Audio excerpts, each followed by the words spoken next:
Start. Hello, नमस्कार प्यारे साथियों, मित्रों एवं विद्यार्थियों। मैं आपकी अपनी Priyanka, senior research scholar Rajasthan विश्वविद्यालय जयपुर, आप सभी का भारत के लार्जेस्ट ऑनलाइन प्लेटफॉर्म अनअकैडमी में स्वागत करती हूँ, अभिनंदन करती हूँ। प्यारे साथियों और मित्रों, आज मैं आप लोगों को एक ऐसी शख्सियत से मिलाने जा रही हूँ जिसको देख के खुद में ही एक प्रेरणा उत्पन्न होती है। तो आज हमारे बीच में है अपने राजस्थान की आन, विद्यार्थियों की बान और शेखावाटी की शान प्रेरणा काड़ेर, जिन्होंने छोटी सी उम्र में ही बहुत बड़ा मुकाम स्थापित किया। गांव के परिवेश से निकल के शहरी कल्चर तक को समझना और सरकारी स्कूल से लेके एक आरएस ऑफिसर बनने तक का जो उनका सफर है वो बहुत ही ज्यादा विशेष रहा है। उन्होंने अपनी योग्यता के दम पे बहुत ज्यादा ऊंचाइयां प्राप्त की है। तो मैं सबसे पहले प्रेरणा जी के लिए बताना चाहूंगी कि झुंझुनू के एक छोटे से गांव में इनका जन्म हुआ और बचपन में ही इन्होंने अपने पिता को भी खो दिया और बहुत स्ट्रगल के साथ अपनी लाइफ की शुरुआत की। लेकिन इंटेलिजेंसी इतनी थी कि झुंझुनू के जो हमारे वहाँ के टॉपर स्कूल का नाम है इंडियन पब्लिक स्कूल, इसमें पढ़ते हुए उन्होंने 10th में 83% और 12th में 84% बना के न केवल अपने गांव का नाम रोशन किया बल्कि पूरे के पूरे जिले का नाम भी बहुत बड़ा किया। उसके बाद में इन्होंने बीटेक किया, एमटेक किया, ड्यूल डिग्री स्थापित की सीसीटी में राजस्थान विश्वविद्यालय में। और जब उनके सामने ऑप्शन था कि एक प्राइवेट बिजनेस में भी जा सकते थे, प्राइवेट लाइफ को भी चुन सकते थे, लेकिन इन्होंने गंभीरता के साथ सिविल सर्विस को चुना और आज हमारे बीच में ओबीसी में 11वीं रैंक के साथ और वर्तमान में अकाउंट ऑफिसर के पद पे कार्यरत रहते हुए हम लोगों से जुड़ने जा रहे हैं। प्रेरणा मैम, बहुत बहुत धन्यवाद मैम आपका हमारे साथ जुड़ने के लिए। अब हम आपसे पूछना चाह रहे हैं मैम, इस परीक्षा में बैठने का निर्णय जब आपने पहली बार लिया तो आपका पहला कदम क्या रहा? उस समय आपके सामने कौन-कौन सी प्रॉब्लम आई और उन्होंने आपने उनको कैसे फेस किया? तो थोड़ा-सा आप इसके बारे में हमको बताइए। Thank you Priyanka ji and thank you Unacademy जो कि आरएस एस्पिरेंट्स को इतना अच्छा प्लेटफॉर्म प्रोवाइड करवा रहे हैं जहां उनको जो सेलेक्टेड कैंडिडेट्स हैं उनसे गाइडेंस मिल रही है। अब अगर हम बात करें मेरे आरएस की तरफ रुख करने की, तो उसकी शुरुआत थी जैसे बचपन से सभी के मन में होता है कि आरएस आईएएस बनना है, तो मेरे भी मन में उसी तरीके से कहीं ना कहीं तो था। लेकिन जो एग्जैक्ट क्लिक किया ना कि हाँ अब करना है, वो था जब मैं राजस्थान यूनिवर्सिटी से मैंने बीटेक एमटेक किया है। उस टाइम हॉस्टल में राजस्थान यूनिवर्सिटी में ट्रेंड रहता है, ऑलमोस्ट सभी आरएस की तैयारी कर रहे होते हैं। तो 2013 में जब मेरा बीटेक अपियरिंग था तब एग्जाम के फॉर्म निकले, तो सभी के साथ मैंने भी सोचा चलो मैं भी तैयारी के लिए डाल देती हूँ। फिर फॉर्म डाला, तब तक इतना नहीं सोचा था। उसके बाद ये सोचा चलो फॉर्म डाल दिया तो पढ़ लेते हैं। तो उसके बाद मैंने तैयारी शुरू की। तो उस टाइम सबसे बड़ी दिक्कत ये आती थी कि गाइडेंस कहाँ से लें, क्योंकि टाइम बहुत कम था। जुलाई में फॉर्म निकले थे, अक्टूबर में एग्जाम होना था। बिल्कुल जीरो, मतलब अगर मैं बात करूं तो उस टाइम जनरल नॉलेज, क्योंकि टेक्निकल बैकग्राउंड था तो बाकी आर्ट्स हिस्ट्री ये सब बिल्कुल नॉलेज नहीं था। फिर धीरे धीरे इधर उधर से पूछना शुरू किया। यूनिवर्सिटी के सामने जो शॉप्स हैं बुक्स की, उन पर जाकर पढ़ना शुरू किया। वहां खड़े रहकर कई देर तक देखते थे, बुक्स पढ़ते थे कि कौन सी बुक्स लें, कौन सी फ्रूटफुल होगी, क्योंकि टाइम कम है। तो पढ़ना क्या है, उससे ज्यादा इम्पोर्टेंट हमारे लिए ये था कि हम छोड़ें क्या, सेलेक्टिव कितना पढ़ें। तो वो वाली चीज सबसे इम्पोर्टेंट थी। आज के टाइम तो जैसे काफी ऑनलाइन प्लेटफॉर्म अवेलेबल हैं जिनसे हम पढ़ सकते हैं, सजेशंस ले सकते हैं, गाइडेंस ले सकते हैं। तो वो एक मैन था। लेकिन उस टाइम मेरा डिसीजन अच्छा था। मेरी जो शुरुआत थी वो राजस्थान लक्ष्य बुक से हुई, जो एक बहुत अच्छी बुक है। मैं सभी को रिकमेंड करना चाहूंगी कि राजस्थान लक्ष्य जरूर पढ़ें, आरएस या आरपीएससी की किसी भी एग्जाम के लिए। जब आपने स्टार्ट किया मैम, जब आपने 2013 वाला आरएस मेंस दिया जो कि 15 में फिर पूरा हुआ था और फिर आपने 15 वाला भी दिया जो कि अभी 17 में जाके आप लोगों का पूरा हो पाया, और दोनों ही टाइम आपने एक प्रॉब्लम फेस की कि दोनों ही बार सिलेबस चेंज हो गया। जब आप 13 में एग्जाम में आए तब भी सिलेबस चेंज हो गया था और जब 15 में आप फिर से एग्जाम देने बैठे तब भी सिलेबस चेंज हो गया। तो इस नए सिलेबस के साथ वो जो नया पैटर्न आया वो आपके लिए यूजफुल था या इसमें आपको दिक्कत आई? इस चीज का कैसे सामना कर पाई फिर आप? एक्चुअली 2013 का जो सिलेबस था तो उस टाइम मैंने एक पेपर ये देख के ही फॉर्म भरा था कि चलो एक पेपर साइंस और मैथ्स का है जो मेरा स्ट्रॉन्ग था। तो उसको देखकर मैंने फॉर्म फिल किया, तो वो चलो वो सब मेरे लिए नया था, पढ़ना था। लेकिन 2016 का जो मेंस था उसका सिलेबस एग्जाम से 2 महीने पहले चेंज हुआ था। तो जी जी वो बड़ा मतलब मुश्किल वाला रहा था, क्योंकि कंटेंट क्या पढ़ना है वो एक बहुत ही मुश्किल वाली बात थी। तो हम्म उस टाइम जैसे कि गीतांजलि कोचिंग में मैं थी, वहाँ टेस्ट सीरीज भी ज्वाइन कर रखी थी। वहाँ सर ने काफी अच्छे प्रोवाइड करवाए थे हमें नोट्स। तो वो नोट्स पढ़े, कुछ मटेरियल जो मार्केट में अवेलेबल था। हालांकि 2 महीने में बहुत अच्छा कंटेंट नहीं आता है। तो जी जी वो भी जैसा भी मिला हमने पढ़ना शुरू किया। जी। तो अ, ये आपका कौन सा प्रयास था मैम?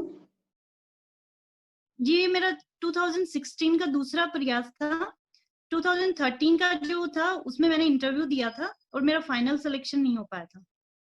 अच्छा, जो आपका पहला प्रयास था, आपको उससे क्या सीखने को मिला कि आपको कहाँ-कहाँ कमियाँ लगी कि मेरे काश मैं ये और अच्छा कर पाती तो शायद मुझे दोबारा नहीं देना पड़ता। पहले प्रयास में कहाँ कमी रही आपके अंदर?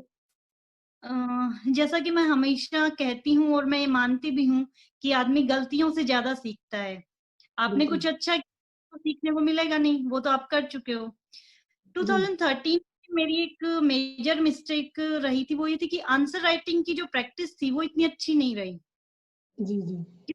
जब अपन एग्जाम दे के आते हैं उसके बाद हम सोचते हैं, अगर 1% भी एग्जाम देने के बाद हमें फील हो रहा है कि शायद मैं अच्छा कर सकती थी, मैं और अच्छा लिख सकती थी, मतलब हमने कहीं कमी रख दी है। जी, फिर जी। 2016 का मैंने मेंस लिखा। 2016 का मेंस लिखने के बाद जब मैंने दोनों कॉपीज मेरी कंपेयर की, तब मुझे पता चला कि हाँ सच में 13 में मैंने आंसर राइटिंग प्रैक्टिस में बहुत कमी रख दी थी। तो मैं मेंस के लिए स्पेशली कहना चाहूंगी, आंसर राइटिंग प्रैक्टिस बहुत जरूरी है। हुँ। कई बार मैम हम देख पाते हैं कि बहुत सारे बच्चे इंटेलिजेंट होते हैं, लेकिन उनकी डिस्क्रिप्टिव नॉलेज अच्छी होती है और ऑब्जेक्टिव में वो प्री में ही फेल हो जाते हैं। बहुत बार जैसे इस बार के भी रिजल्ट्स में हमने देखा कि बहुत सारे अच्छे बच्चे थे जो अगर प्री में पास हो पाते तो शायद मेंस में बहुत अच्छा कर पाते। तो जो प्री एग्ज़ाम होती है जहाँ पे बहुत ज़्यादा भीड़ एक साथ बैठती है, 8-10 लाख बच्चे बैठते हैं, जिसमें से मात्र ये 15 गुना 20 गुना बच्चों को पास करते हैं। तो प्री की एग्ज़ाम में जो नेगेटिव मार्किंग होती है, उससे बचने के लिए विद्यार्थियों को क्या करना चाहिए? और आपने ऐसा क्या किया कि बिल्कुल आपको प्री का डर नहीं था? जैसे आपने अभी बताया कि मैंने हमेशा कोशिश की कि मेंस की स्ट्रैटेजी अच्छी होनी चाहिए, मेंस में आंसर राइटिंग अच्छी करनी चाहिए, लेकिन पहले ज़रूरी तो ये है कि बच्चा प्री पास करे और बहुत सारे बच्चे प्री में ही रुक जाते हैं। तो प्री के लिए नेगेटिव जो मार्किंग आजकल है और बच्चा या तो बहुत ज़्यादा अटेम्प्ट कर देता है या बहुत कम कर देता है और वो बाहर हो जाता है। तो उस चीज़ को वो कैसे बैलेंस करे कि वो मेंस तक ईज़ी वे में पहुँच जाए और प्री को ज़्यादा उसको सीरियसली लेना पड़े? आरएस की एग्जाम में अगर हम देखें तो फैक्चुअल क्वेश्चंस बहुत ज्यादा आते हैं। तो जी। एक तो हम जब तैयारी कर रहे हैं उसी टाइम हमें ध्यान देना है, डेटा पर ध्यान देना है कि क्या पूछा जा रहा है, इसमें क्या क्वेश्चन बन रहा है। तो जब तैयारी कर रहे हो, कंटेंट पढ़ रहे हो, तो उसको डिस्क्रिप्टिव के हिसाब से ही नहीं, ऑब्जेक्टिव के हिसाब से भी पढ़ें। और फिर मेन बात आती है क्वेश्चन कैसे अटेम्प्ट कर रहे हैं। हम जब पेपर अटेम्प्ट कर रहे होते हैं तब हमें देखना है कि हमें राउंड पेपर करना है। जैसे फर्स्ट राउंड लिया पूरे पेपर का, तो हमें जी। जो क्वेश्चन आते हैं हम जिसमें 100% श्योर हैं वो ही अटेम्प्ट करें फर्स्ट राउंड में। अगर किसी में हम श्योर नहीं है, 2 ऑप्शंस में कंफ्यूजन है, तो हम जी। उसको फर्स्ट राउंड में छोड़ दें। फिर हम सेकंड राउंड में हम उनको अब अटेम्प्ट करें जिनमें हमें 2 या 3 ऑप्शन में कंफ्यूजन है। तो एक तो जी। ऑब्जेक्टिव क्वेश्चन करने का तरीका सबसे बेस्ट ये होता है कि ऑप्शन कैंसिल करना। जहां जी, जी, आपको आ रहा है, कई बार इवन हर पेपर में 10 से 15 क्वेश्चन ऐसे होते हैं जहां आपको बाकी चीजों का आइडिया है, आप आंसर से क्वेश्चन पे पहुंच सकते हैं। तो आप ऑप्शन कैंसिल करना शुरू कीजिए कि ऐसा है तो ऐसा नहीं हो सकता। तो उससे आपको अपने आप, ये एक ट्रिक है, आपको अपने आप एक आंसर मिल जाएगा। और जिसके बारे में नहीं पता है हमें, तो अनुमान लगाना या एक तरीके से हम कहें कि हवा में कुछ भी करना वो गलत है। आप जी, नेगेटिव जी, पर आप 100 क्वेश्चन भी सही अटेम्प्ट कर रहे हैं तो आप अंदर में हैं। बस जी, नेगेटिव। और इसके लिए भी आपको ऐसा नहीं है कि जाके एग्जाम में ही प्रैक्टिस कर लेंगे। आप एग्जाम में गए, आपको प्रैक्टिस ही नहीं है, फर्स्ट राउंड में ही आपका पूरा टाइम निकल गया। तो उसके लिए जी, आपको टेस्ट सीरीज में प्रैक्टिस करनी है ये सब, कि हाँ मैं 1 घंटे में इतने क्वेश्चन अटेम्प्ट कर पा रहा हूँ। मतलब हर राउंड के लिए टाइम निश्चित करें और ये सारी प्रैक्टिस करेंगे तभी चीजें सीख पाएंगे। Okay ma'am, thank you. एक तो हमको आपसे ये सीखने को मिला यहाँ पे कि जितना ज़्यादा प्रैक्टिस किया जाएगा प्रीलिम्स के लिए उतना बेहतर है, और उस प्रैक्टिस के लिए जितना ज़्यादा हम टेस्ट सीरीज को यूज़ करें वो ज़्यादा अच्छा है। टेस्ट सीरीज बार-बार देने से हमारा टाइम मैनेजमेंट होना स्टार्ट हो जाएगा। इस चीज़ को हम सब विद्यार्थियों को भी कहेंगे कि वो इसी टाइप की चीज़ों को आगे करें। एक चीज़ मैम हमको और सुनते हैं हम लगातार, विद्यार्थियों की भी प्रॉब्लम रहती है कि जब भी मेंस के एग्ज़ाम में बैठते हैं तो वो टाइम मैनेजमेंट नहीं कर पाते हैं। या तो पेपर बड़ा आता है, उनको ऐसा लगता रहता है, या ऐसा होता है कि जैसे कहने के लिए तो वो कहते हैं कि आपको 15 शब्दों में, 50 शब्दों में और 100 शब्दों में 3 ही टाइप के पैटर्न आरएस में पूछे जाते हैं।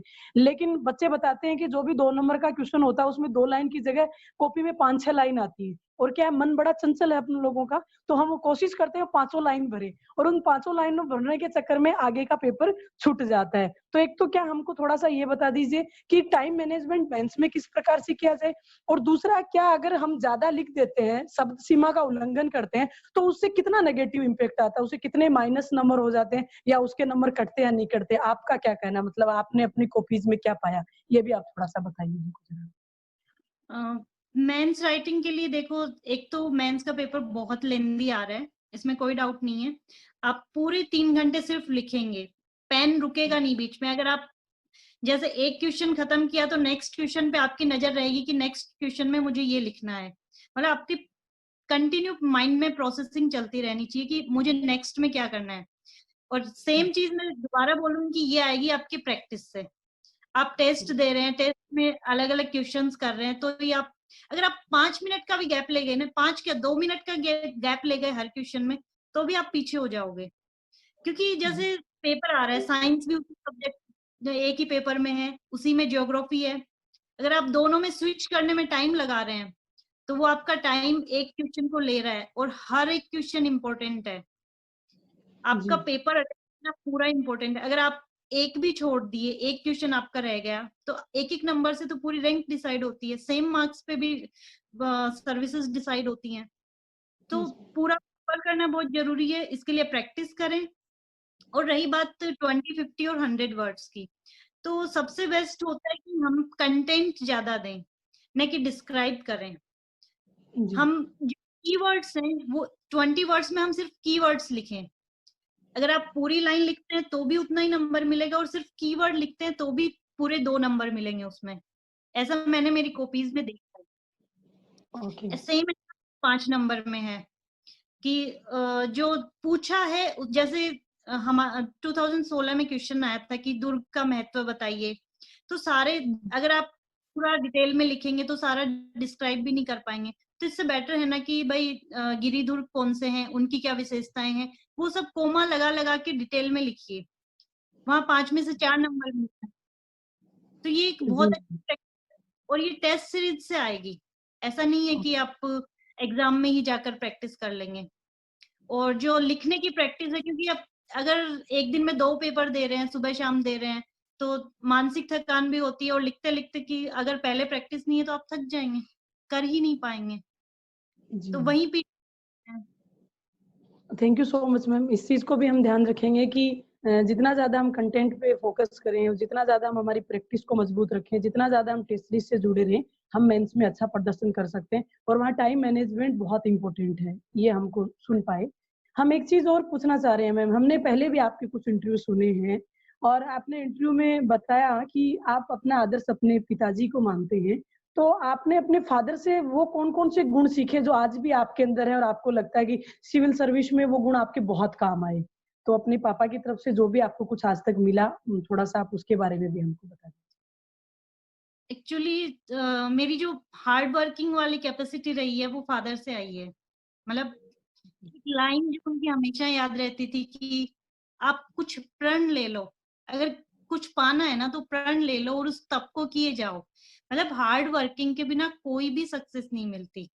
सेम चीज मैंने आरएस में अप्लाई की। मैंने 24/7 एक प्रिपरेशन मोड में रहना है हमें।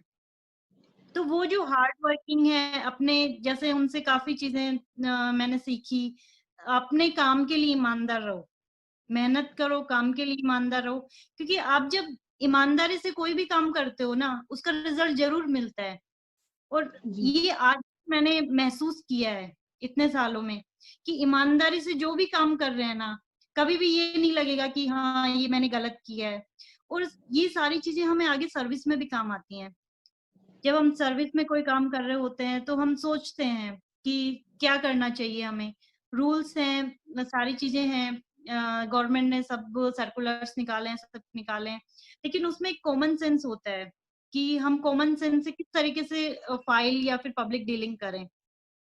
जी। तो वहाँ हर एक काम हम ईमानदारी से अपनी पूर्ण निष्ठा के साथ करते हैं, मेहनत करते हैं, तो उसका रिजल्ट हमेशा अच्छा होता है। Thank you so much ma'am. ये भी जान के बहुत अच्छा लगा कि आज आप अपने पिता के जो भी सपने थे उनको पूरा कर पा रहे हो। और शायद मुझे लगता है कि आपको देख के आपके पूरे गाँव को और यहाँ तक कि अपने पूरे जिले को ये लगता है कि रामनिवास जी कहीं न कहीं प्रेरणा के अंदर ज़िंदा है। तो आज आप अपने पापा के पर्यायवाची के रूप में हमारे सामने हो और ये देख के हमको बहुत सुकून मिलता है कि एक लड़की होने के बावजूद आपने उनके एक-एक आदर्श को अपने जीवन में उतारा और आज उनके आदर्शों को आप अपनी सर्विस में भी लागू कर पा रहे हो। एक चीज़ हम और पूछना चाह रहे थे मैम, जब आप तैयारी करने के मोड में थे और आपने प्रीलिम्स लगभग आपने पास कर लिया था और आप बता रहे हो कि गाइडलाइन जो आपकी रही, कुछ इंस्टीट्यूट से आपने हेल्प ली। जब आप मेंस की तैयारी में आए तो स्टार्टिंग फेज में आपको मेंस में क्या-क्या समस्याओं का सामना करना पड़ा? और उस समय अगर अनअकैडमी जो आज हमारा ऑनलाइन प्लेटफ़ॉर्म है, वो अगर राजस्थान में होता और तब आप उसके से कितना हेल्प लेते और ये आपके कितना यूज़फुल हो सकता था? इस बारे में आप क्या सोचते हैं? उस टाइम जैसे कि मैंने शुरू में ही बताया कि ये नहीं पता था कि पढ़ना क्या है। मैंने जो जी, भी तैयारी की, जैसे बुक शॉप पे जाके कि भैया ये बुक दे दो, जी, हिंदी के जी। लिए कोई दे दीजिए, इंग्लिश के लिए दे दीजिए, राजस्थान के लिए। इवन कुछ एक कंटेंट मैंने एक्स्ट्रा भी पढ़ लिया था। और फिर एक चीज़ ये होती थी कि जो टॉपर्स होते थे उनके इंटरव्यू पढ़ना बड़ा अच्छा लगता था उस टाइम। जी, क्योंकि इतना नेटवर्क और ये सब प्लेटफ़ॉर्म नहीं था कि कोई टॉपर आके ये बता दे कि भई ये पढ़ लो, ये फ्रूटफुल है, इस तरीके से तैयारी करनी चाहिए। तो उस जी, टाइम टॉपर्स के जो इंटरव्यू आते थे मैगज़ीन्स में, वो पढ़ती थी। वहाँ से ये देखती थी कि मैगज़ीन कौन-सी पढ़नी है, बुक्स कौन-सी पढ़नी है। तो वहाँ से भी मुझे बहुत हेल्प मिली थी। उसके जी, बाद ताखर सर हैं गीतांजलि में, उन्होंने काफ़ी डिटेल में बताया था कि कौन-कौन सी बुक्स पढ़नी चाहिए। जी, और उसके बाद जैसे हम तैयारी करते हैं ना, तो हमें ये नहीं पता होता कि 20 वर्ड में क्या लिखना है, 50 में क्या लिखना है, 100 में जी, क्या लिखें। हम तो उसी तरीके से लिखते हैं जैसे कॉलेज में लिखते आए हैं, डिटेल में लिखना है, जी, 10-20 जी, वर्ड, 20 नंबर जी, वाले क्वेश्चन लिखते हैं। तो जब हुँ, हम शुरू में, अगर मैं मेरी बात करूँ, मैंने जब पहला आंसर लिखा था, वो मेरे पास अभी भी रखा हुआ है पेज। मतलब उसमें ऐसा आंसर था वो कि मतलब उसमें 10 में से 1 नंबर भी नहीं देगा कोई। हो फिर धीरे हमारी गलतियाँ देखते हैं कि क्या किया है हमने। एनालाइज़ करवाते हैं, जैसे फ्रेंड से पूछो कि मेरे आंसर का एनालिसिस करो। टीचर से पूछो। ऐसा नहीं है जैसे आप टेस्ट सीरीज़ दे के आ गए, ठीक है, घर पे आ गए, टेस्ट सीरीज़ दिया, जितना नंबर आया ठीक है। उससे कभी इम्प्रूवमेंट नहीं मिलेगा। टेस्ट सीरीज़ से इम्प्रूवमेंट तब मिलेगा जब आप उससे डिस्कस कर रहे हो। मैंने हमेशा मेरी डिस्कस की, जिस आंसर में थी कि सर इसमें 2 नंबर की और गुंजाइश कहाँ है?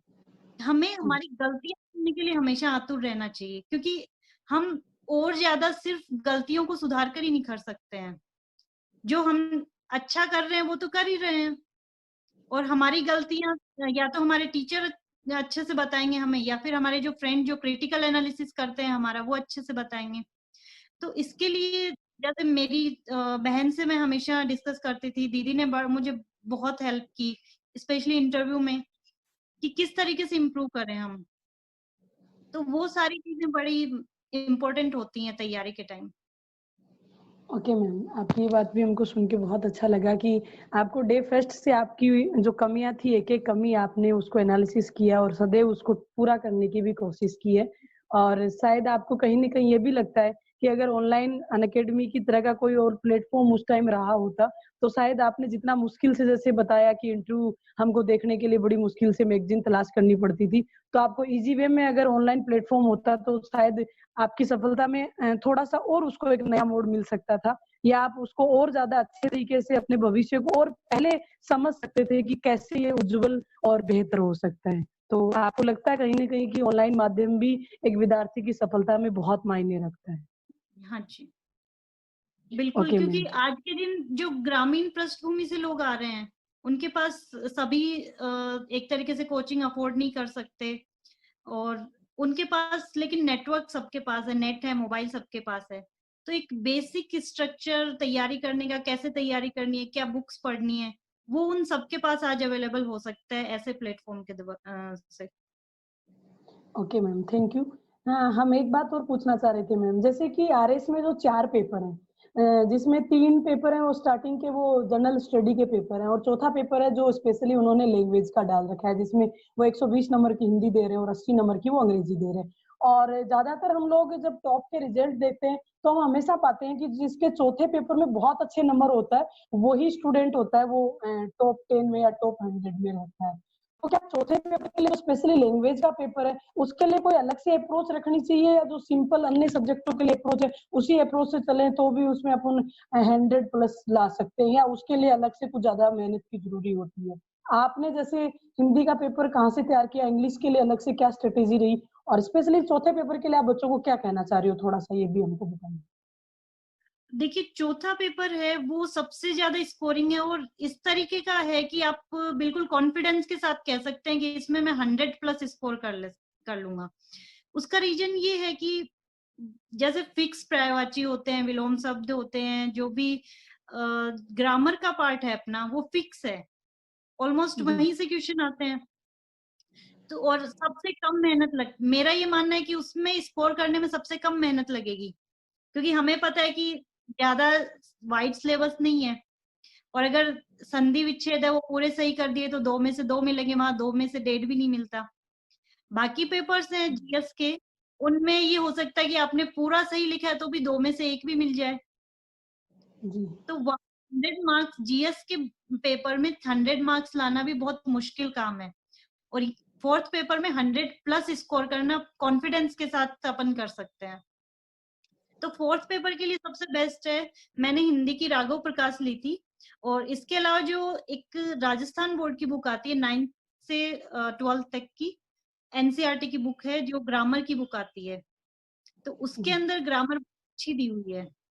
तो ये 2 बुक मैंने मैनली हिंदी के लिए की थी, और इसमें सबसे बेस्ट स्ट्रेटजी ये है, जैसा कि मैंने पहले भी बताया, लिखिए, प्रैक्टिस कीजिए, बस लिखना है। अगर आप संधि भी पढ़ रहे हैं, अगर आप विद्यालय का भी संधि विच्छेद कर रहे हैं तो उसको भी लिख कर देखिए। ऐसे नहीं कि हाँ मैं कर लूंगा, मैं कर लूंगी, एग्जाम में आएगा तो अरे ये तो लिख ही देंगे, ये तो बचपन से करते आए हैं, वो चीज नहीं होनी चाहिए। मैंने एक एक ग्रामर का एक एक पर्यायवाची हर एक के 4-4 5-5 लिख कर देखे हैं कि हाँ, एग्जाम में ये कंफ्यूजन नहीं होना चाहिए कि मुझे बड़ी ई की मात्रा लगानी है या छोटी ई की मात्रा लगानी है। वो सारे कंफ्यूजन हमें एग्जाम से पहले ही हमारी कॉपी में क्लियर करने हैं। पहले प्रैक्टिस करनी बहुत जरूरी है, तभी एग्जाम में अच्छा परफॉर्म कर पाएंगे। तो ओके मैम। सेम तरीके से इंग्लिश के लिए। अच्छा, ठीक है मैम। ये भी आपका समझ में आ गया है कि आज तक बच्चों में एक फ़ोबिया रहता है कि 4th पेपर में तो मार्किंग होती ही नहीं। लेकिन आपको सुनने के बाद में ऐसा फ़ील हो रहा है कि शायद 4th पेपर सबसे स्कोरिंग पेपर रहता है और अगर उसको बेहतर ढंग से करें तो उसमें हम बेस्ट कर सकते हैं।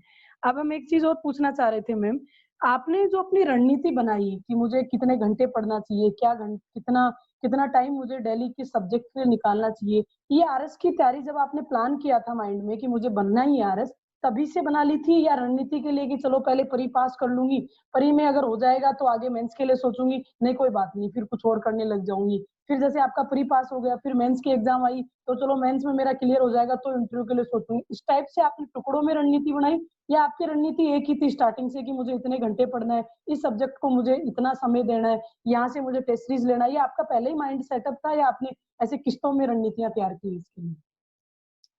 देखिए, जिस दिन आरएस का फॉर्म फिल किया था, उसी दिन ये लगा था कि आरएस बनना है।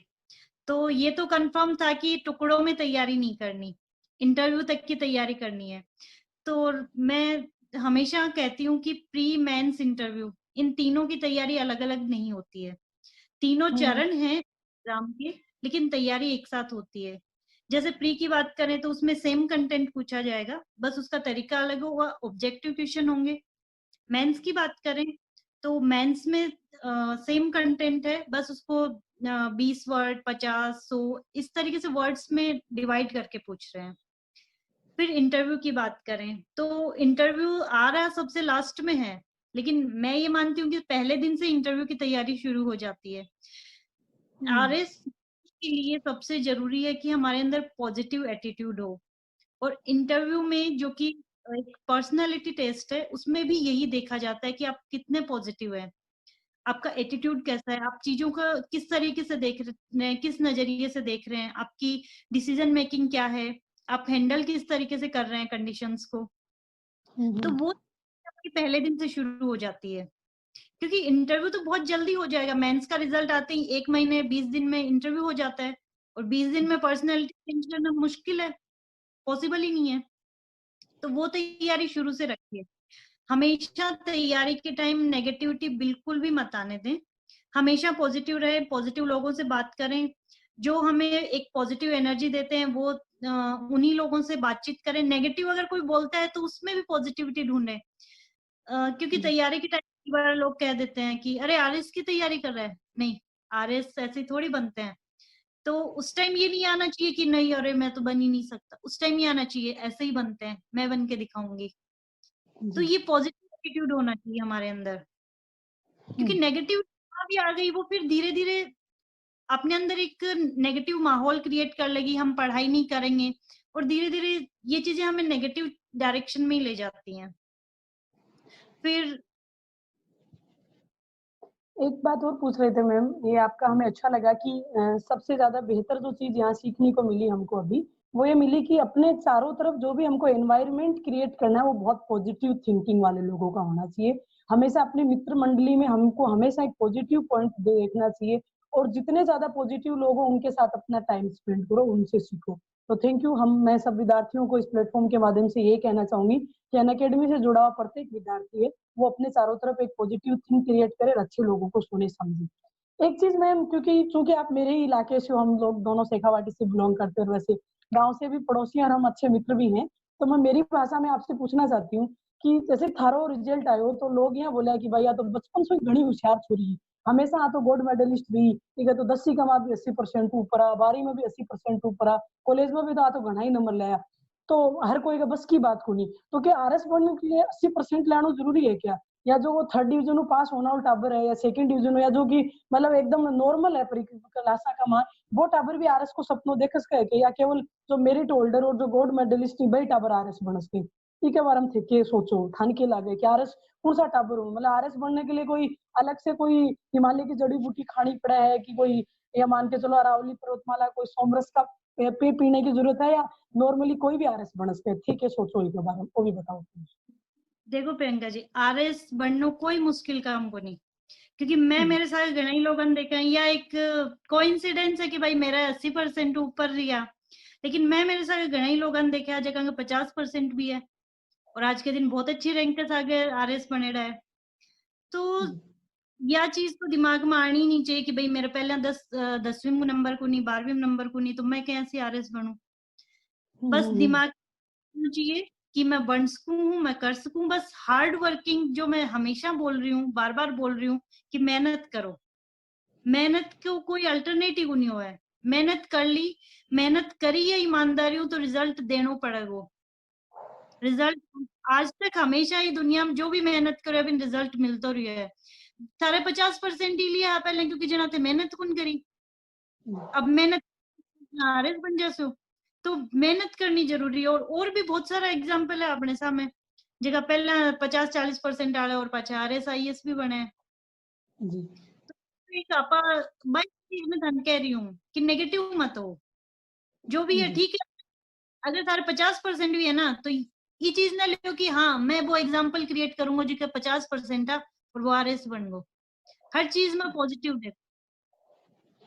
तो आज ये बात अच्छी लगी मैम जान के कि मतलब कोई टाबर का 10वीं-12वीं में अगर सामान्य नंबर है तो बिन घबरानो कौन सा है कि आरएस तो बेरोगोनी कौन सी तोप है, मैं बन पासी हूँ कौन बन पासी हूँ। अगर वो एक डेडिकेशन के साथ, अगर एक ईमानदारी के साथ, अगर अनुशासन के साथ, अगर आपकी एक बढ़िया रणनीति बना की और पॉजिटिव माहौल में रह की बढ़िया पढ़ाई करे तो वो आरएस बन सके है। ये बात हमको आज सीखने मिली थारू, तो थारो घणो घणो धन्यवाद। एक चीज मैं और पूछना चाह रहा था थारा पहले का इंटरव्यू में सुनया कि थारी रुचि की जो पसंद की चीज है वही थारो संगीत सुननो, योग करनो, ध्यान लगानो और हमेशा कुछ ना कुछ नयो सीखतो रहनो। तो थे जब तैयारी करता जब भी ये संगीत सुननो और यार योग करनो और करता और अब थे बनगा भी के बाद में भी थे टाइम निकाल पाओ ते संगीत की टाइप का सुनो, अरिजीत सिंह में सुनो हो कि लता मंगेशकर सुनो हो कि मतलब संगीत की टाइप का सुनना चाहिए कि जो हमेशा एक पॉजिटिव माहौल में हम रह सके। इमोशनल सॉन्ग सुने या पंजाबी सॉन्ग सुने या हरियाणवी सुने या राजस्थानी ते मतलब थारी अभी थोड़ी सी मान बताओ कि थे कहीं का सॉन्ग सुनता जो मैं भी आगे भाई सुनना चालू कर सकूं।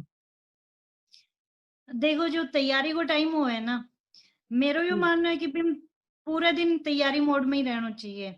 हाँ, कुछ कई बार मैं ये करती कि अगर रिलैक्स के लिए योग वगैरह कर लेती, लेकिन बाकी जो संगीत और जो हॉबी है बहुत दूर ही रही, क्योंकि टारगेट अचीव करने के लिए बिन बितो टाइम भी देना पड़ा अपन।